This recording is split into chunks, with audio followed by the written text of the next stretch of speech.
Jeg skulle virkelig dø i dag. Ja, selvfølgelig skal du fucking dø.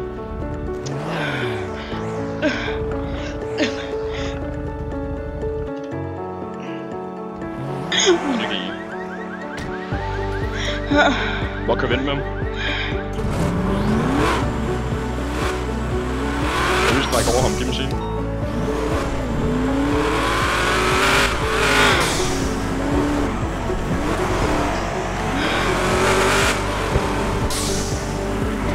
Ja, det er helt oppe i scenen nu. Ja, den er helt oppe i scenen.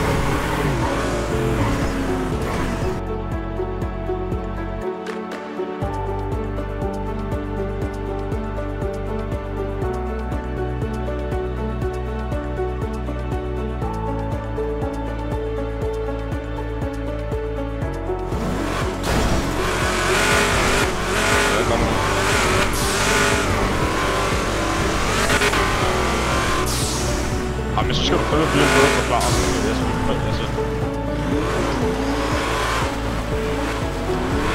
Ja, gå, der er 3 af dem i byen.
Værsgo.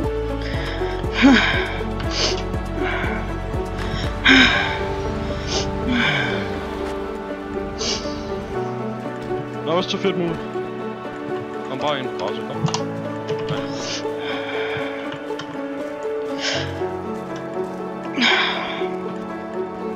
Bare sæt dig. Nå, hvad... Kan du se, hvorfor regne med, at du kan sidde her i dag? Nej, faktisk ikke. Nej, det kan du gerne med. Okay, fint. Skal jeg lige opsummere det for dig? Amir kommer, eller der kommer en anden ind med lidt. Han vil rigtig gerne også snakke med dig. Okay, som ikke hedder Amir, men du har lige sagt hans navn inden. Det lyder, okay. Ja, jeg er klar. Hvad vil du snakke med? Altså lige meget hvad kommer til at dø. Okay, så må du skue mig. Det er sådan der, hvor det er. Så må du skue mig. Hvad siger du? Så må du skue mig. Hvad er det for en mentalitet at have? Så må du skue mig. Hvad så, Amir? Jeg er oprangeret. Oprangeret? Hvorfor spiller du smart? Jeg er fandme ikke blevet oprangeret, jo. Nej, hold nu kæft. Det er dig, der snakker til mig, der snakker. Hold nu røven, mand. Du er simpelthen så ret kæft, og alligevel er du så lav i IQ. Hold din kæft. Nej, slap af. Ja, slap af.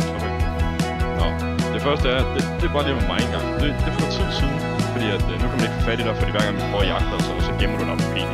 Så det er sådan en anden side af det. Altså det er sådan en gang. Det du holdt på kæft. Gider du ikke tage? Har I en seng, jeg kan ligge i? Det bliver sådan helt træt. Har du ikke hjerneceller nok til at fatte, at du skal holde dit kæft nu, eller hvad? Altså frygter du virkelig ikke, eller hvad? Det er sådan noget. Så prøven. Nå, altså den første er her mig. Det er at for noget tid siden, der er jeg bare mig og min kammerat. Vi sad lige og hygge om på cykel og sådan noget. Og så beder du kraftigt med dit betjent om at skyde på os. Over på cykel. Skyde på jer? Ja, skyd på os. Det gav du ham ordre for. Og har du nogle former for videovis på det? Hvad fuck snakker du om? Nej, så kan du ikke vise, at det er mig. Du skal bare, altså... Hvad fuck skal jeg bruge videobevis til? Hvad er det, du tror? Nej, det var da godt, din hund. Du skal bare rette lidt til højre. Hvad er det, du gør? Så svært kan det ikke være. Det er den første ting. Så har vi ham til højre for mig. Eller venstre for dig. Det er jo så mig. Altså, jeg vil godt sige ting. Jeg kan spørge, hvorfor du tror det. For det første. Jeg tror, det er rød af det politik. Jeg ved det ikke rigtigt. Jeg har gjort det. Er det ikke rigtigt? Ja, og er den, har du nogensinde taget fat på en efter?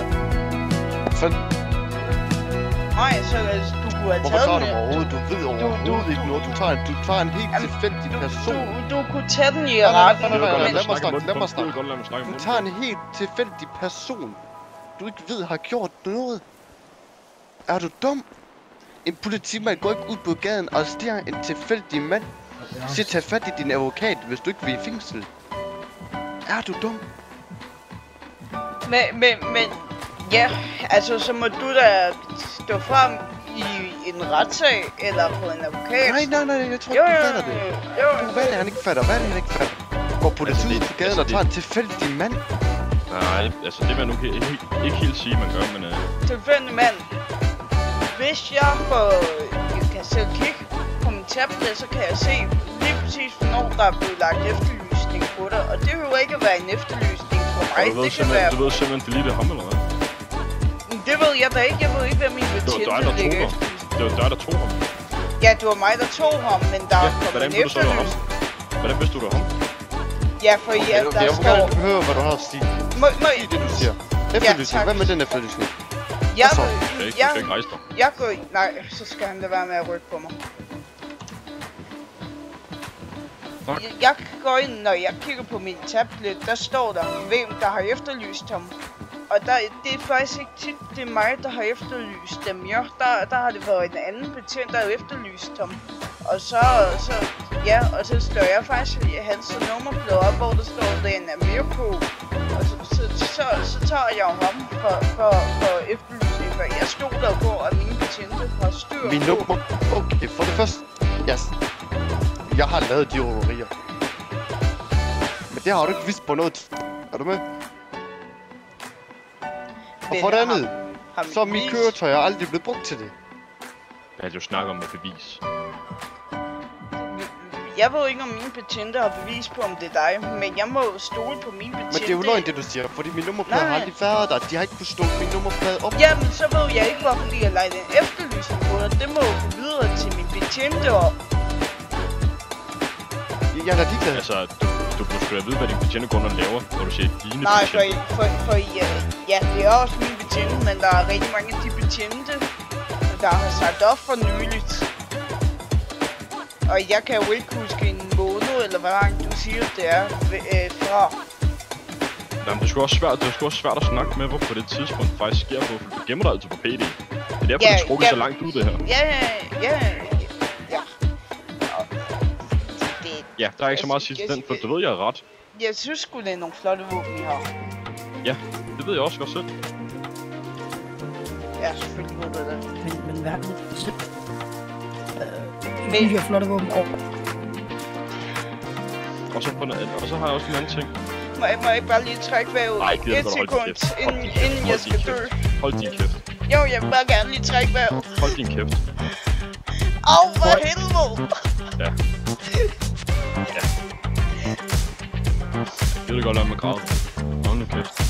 Jeg tror, det er ondt. Ja, jeg er sgu ligeglad. Og så har vi også en anden ting. Det er hvor røvlige glade du lige er. Kan vi snakke om det? Jeg kører over til den dag, prøver at snakke med dig stille og roligt. Fordi jeg prøver, det er det godt holdt igen. Jeg prøver at fortælle dig, hvad der er sket. Men nej.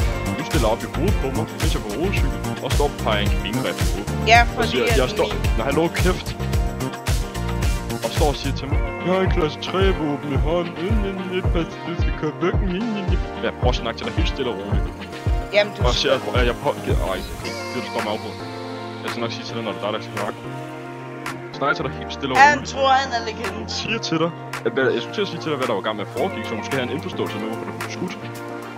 Men nej, du skal jo selvfølgelig trække våben med det samme, og bare begynde at spille kæphøj med dit lortevåben. Som du alligevel ikke kan ramme med. Altså, tror du ejer byen, eller hvad? Jeg er med på Giv mig et ærligt svar. Tror du ejer byen? Kan vi ikke klippe om skaldet? Jo, jeg har faktisk... Altså, ja. Jeg Og så, har altså, giv mig please ærligt svar. Please ærligt. Tror du, at I betjenter Ejby? Altså, vi skal jo sikre byen for normale... Nej, det er ikke det, jeg spørger om. Jo. Det er ikke det, jeg spørger om. Tror du, at betjenter Ejby? Nej, jo. På en Nej. måde. Det er nemlig rigtigt det første, du sagde. Nej, I ejer ikke en skid. Men vi skal sikre borgernes sikkerhed. Hvordan synes du selv, det går? I vælger at trække pistol på folk. Altså, I bruger ikke Pistol engang på folk? taser. Ikke engang peberspray. Altså, kan du godt stadig godt lade mig afbryde. Det er fint nok, for jeg alligevel har transportet camp fra ham. Så er det fint. Ja. Altså, det Nå, er okay, sygt. fint nok. Og må jeg lige spørge, har I også taget Nej, okay, bodycamera gider fra du godt. en bil? Men den kan jeg overtage lige om lidt. Den Det kører lige over Det til... er, altså, hver gang jeg ser dig, Silas. så trækker du endelig pistol eller kabineriffel. Kom lige herover. For du prøver at være så magtlydig som overhovedet muligt. Ja. Det er så sygt. Det er også sundt. Og du, altså, nogle gange skulle man også virkelig tro, at I bestemmer over Nej, alt. hvor I har en idé. Nej, det gør I ikke. Politiet er det laveste hierarki, der er i byen. Brug lige at færdig. Er den side? Men jeg tænker, vi Svar mig. giver ham handicap. Og så farven lyserød. Ja, Er det den side? forstår Er den er side? Det er jeg glad for at høre. Det er handicap, eller hvad? Jeg tænker, vi klipper ham handicap. Så farven lyserød. Det skulle da ikke nok over til, ja. Og jo, der er sgu noget der. Altså, 36. Det er simpelthen så synd, du er i politikorpset, for der er fandme ikke nogen af dine kollegaer, der kan lide dig. Det må jeg ærligt om. Det er der ikke nogen af dine kollegaer, der kan lide dig. Tro mig, jeg har snakket med dem. Der er ikke nogen af dem, der savner dig. Eller kan lide dig. Alle har et had til dig. Jeg tror, det er den betjent, der bliver knappet mest. Og det er der en grund til, jo. Alle de andre Du er betjente, så skidekæphøj. de tør at snakke med og alt muligt. Okay, vi er nogle gange pistoldyster på, uden at have våben på sig, og hvad så? De er ligeglade. Så har vi dig. Det er bare det mindste, vi har på os. Hvis jeg har en lommelygte på mig eller sådan noget, så kommer der men de våben, de må du ikke lægge på jer. Altså, Jeg er faktisk lidt nysgerrig på noget. Hvor gemmer du dine kabinerifler hen, når du kommer på MC? Dem gemmer jeg dag i vores rum. der kan ikke lægge en kabineriffel til den der. Nej, det kan der ikke. Der kan sgu ikke rigtig ligge en kabinerifle i en motorcykel. Så vi... Jeg har snakket med...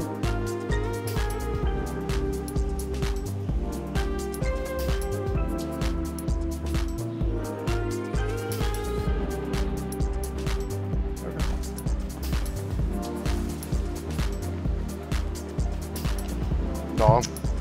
Men jeg har taget hans bodycam og alt det, så Ja, vi har sådan noget. Så. det er bare påstand mod påstand, så Jeg skal ikke bare komme altså. skaldet. Altså, Jo, bare klip ham. jeg tænker, I gør, hvad I vil med hans hår. Det er Og jo så du vil du jeg har egentlig skåret til- du har skåret min finger af. Men vil du nu også komme og skal? Tud over det. Ja, det vil vi. Nej. Vi skal det, han skal farve lyserød. Nej, han skal være skaldet. Han skal være helt baghoved. Hvad så med karse og så bare Nej, lyserød helt karse? baghoved. Han skal være skaldet ligesom Johnny Sins. Må jeg så ikke få det samme hår som Emir har? Det synes jeg Nej. ikke er mere. Det synes jeg mindst er pænt. Altså, bro, han kommer lige til at glemme dit navn. Jeg slår ham i nakken med det. Han siger hele tiden ikke Emir, at han ikke er Emir, så jeg Gider du godt være med at lyde så snot, dog? Altså, det er jo sygt. Var der nogen af jer, der gad klippe om skaldet, eller hvad? ja. Ja, klip os over. Jeg var helt derhen. Bare Du skal nok tage over til frisør. konfisker hans hår. Ej, det kan han gøre efter. Ikke mit hår. Mit hår. Du kan også tage øjenprøve, når vi er i gang. Eller det har Ja, jeg. tag helvede. Så...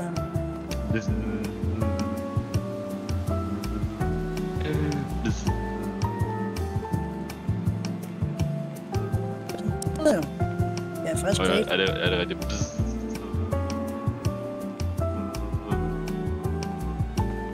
Pisse fedt. Toppen også, jo. Så nu giver jeg ham en pille. Så... Nu giver vi lige ham lige en pille, så han glemmer alt. Det skulle være en fornøjelse at kende jer. Det må jeg give jer. Det er fandme ikke lige over i hvert fald, det er så ikke. Skal I bare slå min nakken, altså. Er det der hestemorfin, du giver ham? Jeg vil sige... Jo, hans bil er ikke dernede mere, så den kan han heller ikke. Ja. Han skal lige åbne munden efter for at sikre, at han er slut. Og det har han nok set nogle betjent. Hvad siger vi til, at vi lige tager hans radio fra ham også? Kan du se pillen? Kan du se pillen? Nej, jeg kan se en slut. Op. Er det forbi? Det er ordentligt brug.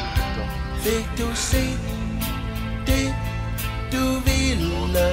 Rejst op. Fik du hørt din melodi? Altså, han burde meget gerne black op nemlig derovre. Alene Fedt. danser cirkus Godnat, og prinsessen rundt.